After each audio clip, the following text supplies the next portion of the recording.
اعوذ باللہ من الشیطان الرجیم بسم اللہ الرحمن الرحیم۔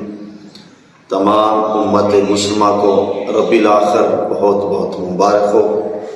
یہ اسلامی سال کا چوتھا ماہ ہے، اس کا نام ربیع الاخر ہے اور اسے ربیع الثانی بھی کہتے ہیں۔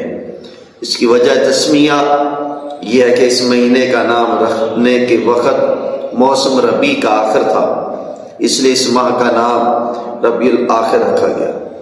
اس مہینے کے ماہ کے مشہور واقعات جو ہے کہ اس ماہ کی 3 تاریخ کو حجاج نے کعبہ کو معظمہ پر آگ پھینکی تھی، جبکہ حضرت سیدنا عبداللہ بن زبیر رضی اللہ تعالیٰ عنہما وہاں معصور تھے، جس سے خانہ کعبہ جل گیا تھا۔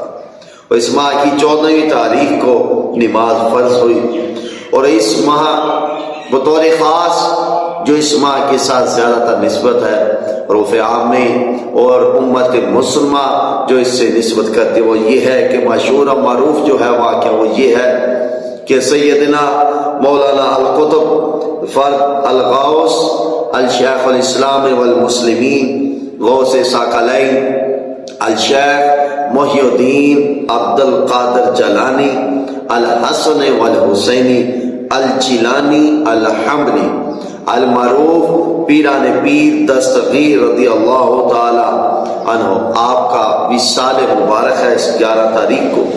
اللہ تعالیٰ آپ کے وصال مبارک کے صدق سے حضور سیدنا غوث اعظم رضی اللہ تعالی عنہ کے وسیلہ سے جمیع امت مسلمہ پر اپنا خصوصی فضل و کرم فرمائے، اور بالخصوص فلسطین مسلمانوں کی رب کائنات حضور سیدنا غوث اعظم رضی اللہ تعالیٰ عنہ کے وسیلہ سے ان کی غیبی مدد فرمائے۔ رب کائنات حضور سیدنا غوث اعظم رضی اللہ تعالیٰ عنہ کے وسیلہ سے فلسطین کے مسلمانوں پر اپنا خصوصی فضل و کرم فرمائے، رحمتیں برکتیں نازل فرمائے۔ رب کائنات ان کی غیبی مدد فرمائے، رب کائنات انہیں دشمنوں کے شر سے محفوظ فرمائے، رب کائنات انہیں دشمنوں کی شاذوں سے محفوظ فرمائے۔ رب کائنات اس ماہ کے صدقے سے جمیع امت مسلمہ پر اپنی خصوصی فضل و کرم فرمائے۔